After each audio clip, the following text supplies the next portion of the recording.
নমস্কার। আজকে আমরা একটু আলোচনা করে নিই যে কি দেখলে আপনি বুঝবেন যে আপনি যে বাড়িতে বাস করছেন সেই বাড়িতে কোনো রকম সিরিয়াস কোনো বাস্তুদোষ আছে কিনা, কোনো এনার্জি কোনোভাবে বিঘ্নিত আছে কিনা। একটু আমার কথাগুলো একটু নোট করতে থাকবেন, আর দয়া করে এই অনুষ্ঠানের কোনো অংশ স্কিপ করবেন না, তাহলে কিন্তু এটা থেকে বোঝা একটু কষ্ট হবে।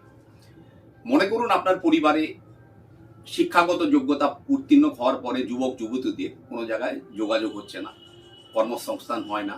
যতই চেষ্টা করে দেখবেন কোনো না কোনোভাবে ব্যাকফায়ার হয়ে যায় এবং তার জন্য তারা ফ্রাস্ট্রেশনের শিকার হয়। বাড়িতে দুটো জায়গাকে দেখবেন। এক হচ্ছে পূর্ব দিক। পূর্ব দিকে প্রথমেই দেখবেন কোনো রকম গোল সাদা ঘড়ি আছে কিনা দেওয়ালের মধ্যে, যদি থাকে ওটাকে রিমুভ করবে। 2 নম্বর হচ্ছে সেখানে কোনো কিচেন বা টয়লেট আছে কিনা। যদি কিচেন বা টয়লেট এক্স্যাক্টলি ওই 90 ডিগ্রির আশেপাশে থাকে, ওগুলো কিন্তু একটা রেকটিফিকেশনের প্রয়োজন আছে। অতঃপর আপনি দেখবেন উত্তর দিকটা। এই উত্তর দিকে, যেটা আমাদের 360 বা 0 ডিগ্রি বলা হয়, এই 360 ডিগ্রির মধ্যে আবার সেই কিচেন টয়লেট, এবং বিশেষ করে এই জায়গাতে কোনো রকম লাল রঙের প্রেজেন্স আছে কিনা। যদি ওয়ালের মধ্যে লাল হোক, পিঙ্ক হোক, রেডিশ কোনো শেড যদি দেওয়ালেও থাকে, দয়া করে ওটাকে কিন্তু রিমুভ করতে হবে। সেই জায়গাতে যদি কোনো টয়লেট থাকে বা কিচেন থাকে, এবং অতি অবশ্যই কোনো ভালো বাস্তু কনসালটেন্টের শরণাপন্ন হয়ে বা নিজে যতটুকু পারবেন চেষ্টা করবেন যতটুকু ব্যালেন্স করার।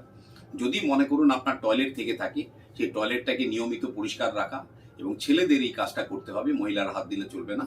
এবং টয়লেটের সিটটাকে সবসময় বন্ধ রাখবেন, এক বাটি রক সল্ট রাখবেন, যে কিছুটা হলেও টয়লেটের এনার্জি কিন্তু ভালো থাকবে। কারণ যদিও টয়লেটের একটা বাস্তু রেমেডির প্রয়োজন হয়, যতক্ষণ আপনি তাকে যোগাযোগ করতে না পারছেন, এই প্রক্রিয়াটা করে এর থেকে কিছুটা হলে উতরে যাবেন। এখানে যদি কোনো কিচেন থাকে, এই কিচেন মানে এখানে একটু অগ্নিতত্ত্ব। আপনার এই জায়গাটা হচ্ছে জলতত্ত্বের জায়গা। অগ্নিতত্ত্ব আসা মানে সেই জায়গাটায় জলতত্ত্ব অগ্নিতত্ত্ব দুটোই ডিস্টার্ব হওয়া। তো যখনই মনে করুন এইখানে কোনো কিচেন আসবে, একটা গ্রিন চারপাশ থেকে দেখবেন, ওই যে স্টোভটা তার চারপাশে একটা গ্রিন টেপ দিয়ে এরকম প্রথমেই ঘিরে দিতে হবে। আর কিচেনের যে স্ল্যাব, সেই স্ল্যাবটা যেন কোনো মতে লাল কালারের না আসে। যদি মনে করুন সাদা বা একটু কালো টাইপের আসে, কোনো ক্ষতি কিছু নেই, কিন্তু লাল টাইপের যেন না আসে। আগের দিকে ফেস করে যেন উত্তর দিকে টয়লেটে রান্না না করেন। আরেকটা সিচুয়েশন এরকম আসতে পারে যে মনে করুন আপনার পরিবারে কোনো অজানা রোগ, মানে এমন এমন রোগ যে রোগের কোনো ডায়াগনোসিস হয় না, অথচ আপনারা অর্থ ব্যয় করে বিভিন্ন রকম ডায়াগনোসিস সেন্টারে যাচ্ছেন, বিভিন্ন রকম রিপোর্ট করছেন, এবং অধিকাংশই তার মধ্যে দেখবেন ব্রেন রিলেটেড কোনো ডিসিজ, এবং আপনি কোনো রকম ডিসিশন নিতে পারেন না। সকালে ভাবেন এক, বিকালে ভাবেন না না ওইটা ভুল ছিল, এটা ঠিক। এইভাবে কিন্তু কোনো ডিসিশন মেকিং এবিলিটি থাকে না। আপনি জেনে যাবেন আপনার 45 ডিগ্রিতে কোনো রকম ইমব্যালেন্স আছে। 45 ডিগ্রি হচ্ছে ঈশান কোণ, এবং এটা একটা অত্যন্ত ভয়ানক জায়গা। এই জায়গাতে যাদেরই কোনো রকম বাস্তু দোষ হয়েছে, তাদের পরিবারে সুখ স্বাচ্ছন্দ্য শান্তি, সেই জিনিসটা কিন্তু অস্ত কোনো দিন কোনোভাবে সম্ভব নয়। আপনি মনে করবেন না কি আর একটা জেমস্টোন নেব, নিয়ে আমার এদিকে রেমেডি পার হয়ে যাব, এটা সম্ভব না। কারণ উত্তর পূর্ব দিকের বাস্তু ডিফেক্ট আর দক্ষিণ পশ্চিম দিকের বাস্তু ডিফেক্ট হচ্ছে সবচেয়ে ভয়ানক। এবং এই জায়গাটা একটা অভিজ্ঞ বাস্তু কনসালটেন্টের শরণাপন্ন আপনার হতে হবে। কারণ এই জায়গাটা রিপেয়ার করার পরেও এর অ্যাকুরেসি লেভেল 85 to 90%, 100% হয় না। কারণ এই জায়গাটা করার পরেও কিন্তু আপনাকে অনেক রকম ভাবে এটাকে মেনটেন করে যেতে হবে, যেটা না হলেও কিন্তু এর থেকে ব্যাড এনার্জি কিন্তু আবার সেই একই জিনিস সৃষ্টি করবে। আরেকটা সিচুয়েশন আসবে দেখবেন, সেখানে আপনার রেকারেন্ট মানে মেডিসিন, মানে জানা রোগ, মানে আপনার রোগে ভোগেন, এটা আপনি জানেন কি কারণে ভুগছেন সেটাও জানেন, কিন্তু তার খরচটা হচ্ছে রেগুলার।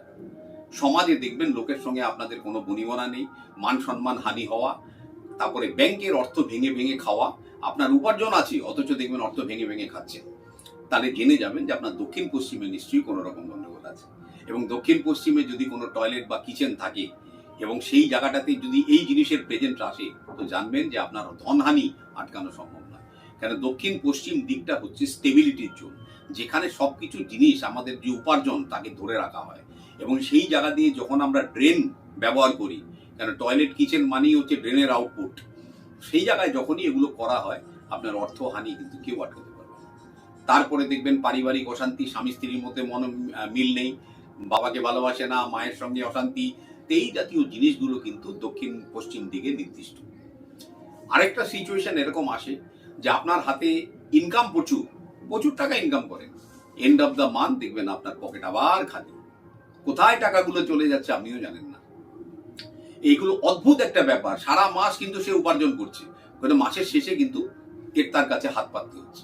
আপনি জেনে যাবেন দক্ষিণ পূর্ব দিকে আপনার কিন্তু ইমব্যালেন্স আছে, এবং দক্ষিণ পূর্ব দিকে যেটা আমাদের রান্নাঘরের জন্য নির্দিষ্ট, সেই জায়গায় যখন আপনি টয়লেট করে বসবেন, মানে জল তত্ত্বকে নিয়ে আসবেন অগ্নি তত্ত্বর মধ্যে, অগ্নি মানে হচ্ছে আমার অর্থের ইনপুট, সেই জায়গায় যখন জল ঢেলে দেবেন, অর্থ সব আসা সত্ত্বেও কিন্তু সব চলে যাবে।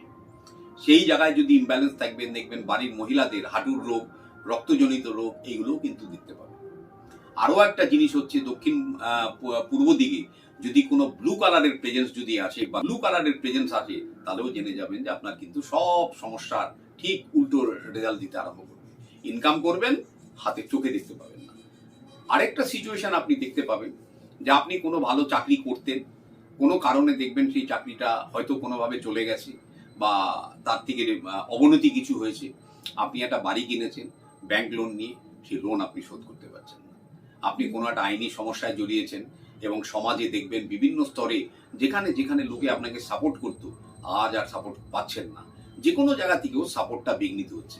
আপনি জেনে যাবেন যে আপনার উত্তর পশ্চিম কোণে কোনো ডিফেক্ট আছে, এবং উত্তর পশ্চিম কোণের ডিফেক্টের মধ্যে সবচেয়ে বড় জিনিস হচ্ছে ব্লু বা গ্রিন রঙের প্রেজেন্স, আর হচ্ছে দরজা। যদি আপনার 315 ডিগ্রিতে কোনো দরজা থাকে, মানে মেন এন্ট্রি, তাহলে জানবেন সেই বাড়িতে মানে আপনার ঋণগ্রস্ত হওয়ার চান্স অনেক বেশি, এবং আপনি সমাজের বিভিন্ন সেক্টরে কারোর থেকে কোনো সহযোগিতা পাবেন না। সব সময় দেখবেন মনে হবে একটা ফ্রাস্ট্রেশনের শিকার। আরেকটা সমস্যা হচ্ছে 225 ডিগ্রি, যেখানে দক্ষিণ পশ্চিম, সেই জায়গাতে কোনো প্রধান দরজা, যার এই জিনিসটা আছে তার বাড়িতে ধন হানি আটকানো ভগবানেরও বোধ অসাধ্য। দক্ষিণ পশ্চিমের দরজা হচ্ছে মানে যত রকম আমাদের বাস্তুর মধ্যে এন্ট্রি আছে সবচেয়ে ভয়ানক। যদি কোনোভাবে 225 ডিগ্রির মধ্যে আপনার মেন এন্ট্রিতে হয়ে থাকে, নিশ্চয়ই একজন ভালো বাস্তু কনসালটেন্টের পরামর্শ নিয়ে সেটাকে রেকটিফাই করবেন।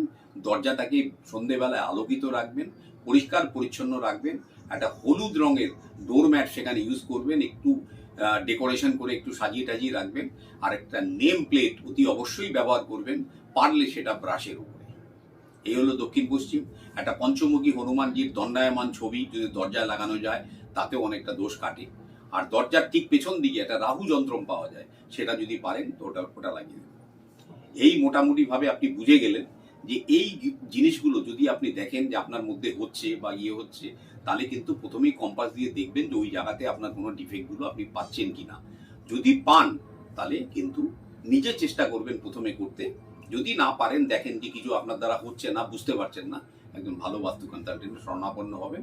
অযথা প্রথম অ্যাস্ট্রোলজারদের কাছে দৌড়াবেন না। আমাদের কাছে অনেকে আসে, আমরা যখন দেখি 4th হাউস কোনোভাবে কেতু রাহুর অবস্থান বা কোনোভাবে থাকে, আমরা জিজ্ঞেস করি আপনার বাসস্থানে এই জায়গাতে কি আছে, তো তারা সেগুলোকে একটু ইগনোর করেন কোনোভাবে। এই হচ্ছে একটা। আরেকটা জিনিস হচ্ছে দেখবেন যাদের বাড়িতে ওভারের বাঙ্ক আছে, দেখবেন সেখানে পুরোনো দিনের কত জিনিসপত্র যদি থাকে, সব বিদায় করুন, বিদায় করুন। কারণ হচ্ছে ওইগুলো যদি বাড়িতে থাকে, আপনার দেখবেন অর্থহানি, তারপরে শরীর খারাপ, এই জিনিসটা কিন্তু রোধ করা খুব মুশকিল।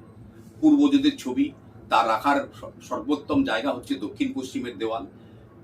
যদি জায়গা না থাকে, আপনি দক্ষিণ দিকের ওয়ালেও ব্যাগটা রাখতে পারেন, কিন্তু সবসময় চেষ্টা করবেন একটা কোনো প্ল্যাটফর্মের উপর তাদের রাখতে, মানে সোজাসুজি পেরেক দিয়ে রাখবেন না।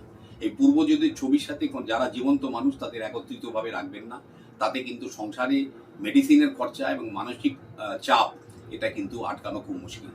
ঠাকুর ঘরে পূর্বজদের রাখা নিষেধ, ভুল করেও রাখবেন না, উত্তর দিকেও রাখবেন না। এই কটা জিনিসকে পালন করবেন। আর হচ্ছে যে বাড়িতে এই যে ঘর যে পরিষ্কার করা হয়, একটু সন্দক নুন মানে নুন, সেটা 1 চামচ দিয়ে জলের মধ্যে ঘরটাকে মোছার চেষ্টা করবেন। তাতে কিন্তু মানে বাড়ির মধ্যে কিছুটা হলেও মানে নেগেটিভ এনার্জির প্রভাব কম থাকে। মনে করুন আপনাদের কাছাকাছি কোনো বাস্তু কনসালটেন্ট অ্যাভেলেবেল নেই, আপনি জানেন না কার সাথে যোগাযোগ করবেন, একটা গোল্ডেন রুল আজকে বলে দিচ্ছি, যে একটা সৃজন্তম 80 থেকে 100 গ্রাম একটা ভালো শুভ দিন দেখে কিনে একটা রূপোর প্লেটের উপরে একটু সোনা দিয়ে সেটাকে প্রতিষ্ঠা করে একটু সিঁদুর দেবেন তার মধ্যে।